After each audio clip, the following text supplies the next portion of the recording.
କାହାକୁ ଛୋଟ କରିକି ଦେଖିବା। ମୁଁ ନୟାଗଡ଼ରୁ ଆସିଛି, ଲୋକମାନେ ମୋତେ କହୁଛ, ଅନେକ ଲୋକ ଅନେକ ଜାଗା କହନ୍ତି ନୟାଗଡ଼ିଆ ଭାଲୁ, କିନ୍ତୁ ଦୁଃଖ ଲାଗୁଛି ମୋତେ କିଛି ଲୋକ ସମ୍ପୂର୍ଣ୍ଣ ଭିଡ଼ିଓଟିକୁ ଦେଖି ନାହାନ୍ତି ବୋଲି କହିଛି। ଆଉ ଆଜ୍ଞା କ'ଣ କହିଥାନ୍ତି, ଆଉ କ'ଣ କହିଥାନ୍ତି ମୋତେ କହିବେଟି। ଗୋଟେ ପଦେ ଆଙ୍ଗୁଠି ଉଠେଇ କହିବା ପ୍ରଥମେ ତର୍ଜମା କରିବା ଦରକାର ପ୍ରକୃତରେ ବ୍ଯୋମକେଶ ତ୍ରିପାଠୀ ସେ ଭିଡ଼ିଓରେ କହିଛି କ'ଣ। ନମସ୍କାର, ମୁଁ ବ୍ଯୋମକେଶ ତ୍ରିପାଠୀ।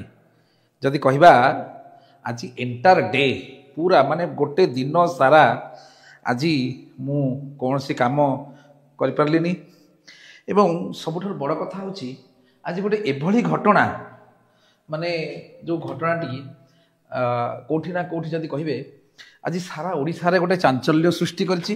ଏବଂ ସବୁଠାରୁ ବଡ଼ କଥା ହେଲା ମୁଁ ଆଜି ଆଉ ମାନେ ସକାଳୁ ନା ଶୋଇପାରିଛି ଠିକ୍ସେ ନା ଖାଇପାରିଛି ଠିକ୍ସେ। ମାନେ ଯେହେତୁ ମୋର ଯଦି କହିବେ ବହୁତ ଗୁଡ଼ିଏ ଫ୍ୟାନ୍ସ ଫଲୋଅର୍ସ ମାନେ ସବୁ ଅଛନ୍ତି ଅଲ୍ ଓଭର୍ ଓଡ଼ିଶାରେ, ପ୍ରତି ଜିଲ୍ଲାରେ ଯଦି କହିବେ, ତାହେଲେ କେଉଁଠି ନା କେଉଁଠି ସମସ୍ତଙ୍କୁ ଏଇ ଘଟଣାଟା ଭାରି ବାଧିଛି। ମାନେ ଆଉ ସବୁଠୁ ବଡ଼ କଥା ହେଉଛି ଯେଉଁମାନଙ୍କୁ ମୁଁ ଜାଣିବି ନଥିଲି, ଯେଉଁମାନେ ସବୁ କୋଣ କୋଣରେ ରହିଛନ୍ତି ଓଡ଼ିଶାର, ଯେଉଁମାନଙ୍କୁ ମୁଁ ଟୋଟାଲି ଜାଣିବି ନଥିଲି, ସେମାନେ ବର୍ତ୍ତମାନ ମଧ୍ୟ ମୋତେ ମାନେ ମୋର ଯେଉଁ ହ୍ୱାଟ୍ସଆପ୍ ନମ୍ବରରେ ସେମାନେ ମଧ୍ୟ ମୋତେ ସବୁ ଫଟୋ ସେଣ୍ଡ କରୁଛନ୍ତି, ଫଟୋ ଗୁଡ଼ାକ ସବୁ ସେଣ୍ଡ କରୁଛନ୍ତି। ଆଉ ଯେଉଁଟାକି କିଛି ଭିଡ଼ିଓ ଲିଙ୍କ୍ ଅଛି, ଯେଉଁଟା ଆପଣମାନେ ଜାଣିସାରିବେଣି ମୁଁ ଆଜି କ'ଣ କେଉଁ ଜିନିଷ ଉପରେ ଆଲୋଚନା କରିବାକୁ ଯାଉଛି। ଯଦି କହିବେ ଆଜି ଦିନ ସାରା ଗତକାଲିଠାରୁ ଢେଙ୍କାନାଳର କିଛି ଭାଇମାନେ ମୋର ଗୋଟେ ମନ୍ତବ୍ୟ ଉପରେ କାହିଁକି ଜାଣି ରାଗିଛନ୍ତି, ମୁଁ ବି ନିଜେ ଜାଣିନି କାହିଁକି ରାଗି ଯାଇଛନ୍ତି।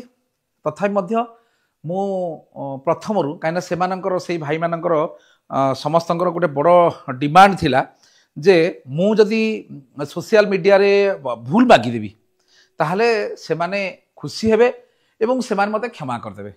ପ୍ରଥମେ ମୁଁ ଆଗ ସେମାନଙ୍କର ଯେଉଁ ଲକ୍ଷ୍ୟ, ସେମାନଙ୍କର ମାନେ ଯେଉଁଟା ସେମାନଙ୍କର ଡିମାଣ୍ଡ ଯେ ମୋତେ ଆପଣ ଆଗ ଭୁଲ ମାଗି ଦିଅନ୍ତୁ, ମୁଁ ଏଠି ନିଃସର୍ତ୍ତ କ୍ଷମା ପ୍ରାର୍ଥନା କରୁଛି। ନିଃସର୍ତ୍ତ କ୍ଷମା, କିଛି ସର୍ତ୍ତ ନାହିଁ, ପୁରା ଏକଦମ 100ରେ 100 ଭୁଲ ମାଗୁଛି, ମୁଣ୍ଡିଆ ମାରୁଛି। ଗୋଡ଼ ତଳେ ଯଦି ପଡ଼ିବା କଥା ଏଇଠି ପଡ଼ିଯାଉଛି ଆପଣଙ୍କ ଗୋଡ଼ ତଳେ, ହେଇଟ୍ ଆପଣଙ୍କ ଗୋଡ଼ ତଳେ ପଡ଼ିଲି, ମୁଣ୍ଡିଆ ମାରିଲି। ଏବେ ଆସିବା ଆମେ କ'ଣ ମୁଁ କହିଛି। ମୁଁ ଯେତେବେଳେ ଯେଉଁ ଜିନିଷଟା କହେ ସେତେବେଳେ ବହୁତ ଗୁଡ଼ିଏ କଥା ଭାବି ଚିନ୍ତିକିରି କହେ। ଆପଣ ମାନେ ଲୋକମାନେ ଭାବି ଦେଉଛନ୍ତି ଯେ ମୁଁ ମନ ଇଚ୍ଛା କହିଦିଏ, ନାଇଁ।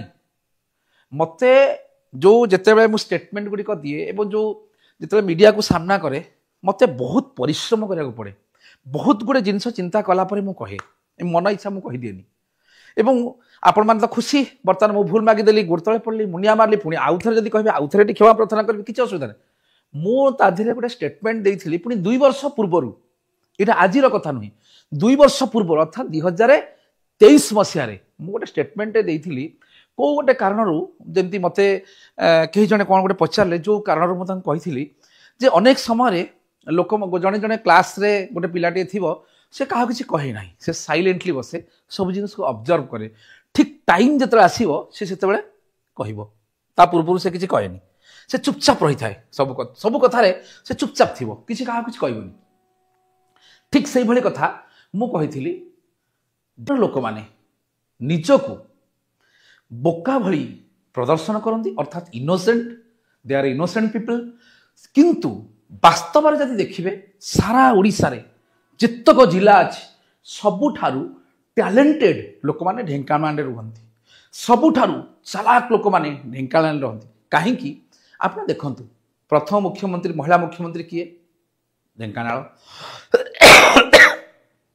ଆମର ବିଜେଡି ଗଭର୍ଣ୍ଣମେଣ୍ଟ ଥିଲାବେଳେ ଯିଏ ଚଲାଉଥିଲେ ଓଡ଼ିଶାକୁ ସିଏ କିଏ?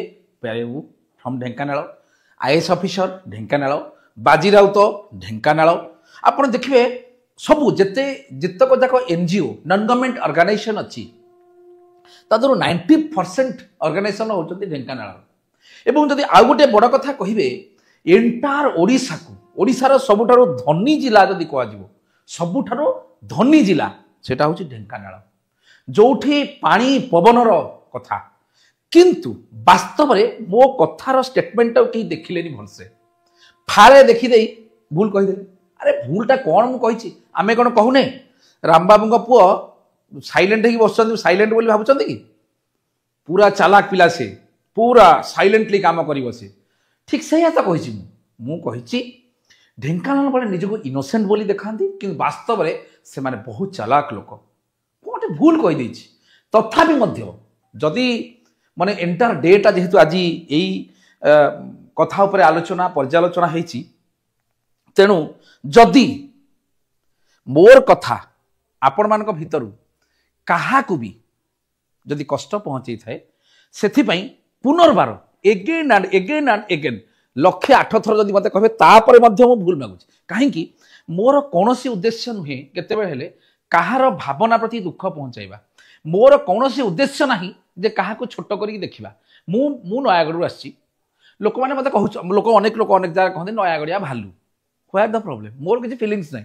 हाँ मुझे क्रेडिबिलिटी नहीं कहे हाँ भालू मैंने होचन बहुत सरल से माने कहार किसी क्षति करती नहीं जदि कहीं क्षति न करेंगे से किसी बुझी पारती ना हठात गछ उपर चढ़े गछ तलू दुलकी पड़े ओह्लई पारे आम हेलु सिंपल लोक मु आई बिलंग्स फ्रॉम नयागढ़ एवं सबुठ इंपोर्टाट कथा मोर गोटे मु प्राय एबे जाइथि लक्ष्मी पूजा ढेंकानाल बुलापी मोर ढेंकानाल अनेक गुड़े क्लांट आप अनेक क्लांट मोर ढेंकानाल तेणु सेमती किसी मोर इंटेंशन ना मोर कौन इंटेंशन ना अरे प्रथमे आम समस्ते जन जन मनीष तापरे किए कौ जिलू आसी कौन है ओडार लोक प्रॉब्लम कौन किंतु दुख लगुच मत किसी लोक संपूर्ण भिडटी को देखी ना मुझे आलोचना करी पर्यालोचना करते ऊपर को टेकी माने सबुठारु चालाक जिला कोटा ढेंकानाल बोली कही आउ आज्ञा कौन कही था कौन कही था मत कहे किसी लोक ये जो निज को पब्लिसिटी करने जन बदनाम करदे कौन बदनाम मोर कौन मु तो एमती खुद बदनाम अरे बदनाम तो मो कालू बदनाम आउ नुआ बदनाम टे कौन मोर हम सेठी मैटर करूनी मैटर कर जहाँ विषय आम डिस्कसन करवा एवं जहाँ को गोटे पदे आंगुठी उठे कहवा प्रथमे तर्जमा करने दरकार प्रकृत में व्योमकेश त्रिपाठी से भिडियो कही कौन एनिवे छाड़ी दियो सब कथा जदि सबू पर मुझी आपण मान मनरे से जी भी होता जहाँ मनरे दुख पहुंचे पुनर्बार आउ थे क्षमा प्रार्थना करुच्ची मोर क्षमा प्रार्थना मागे कौन ऑब्जेक्शन ना करी कराउ थाई मुही मोबिन्नु अन्यगत ना अर्थात जहाँ भी होची भू करुच्ची हरि करुँच सकल घटे नारायण अनादि परम कारण अर्थात समस्त दिहरे नारायण विद्यमान अच्छा जदि कौन नारायण मानक मु दुख पहुंचे थाए पुनर्बार एगेन एंड एगेन पुणी भूल मागुची आज्ञा भूल मागुची आज्ञा भूल मागुची आज्ञा भूल मागुची आज्ञा भूल मागुची एबे आपण माने खुशी तो रहिली नमस्कार।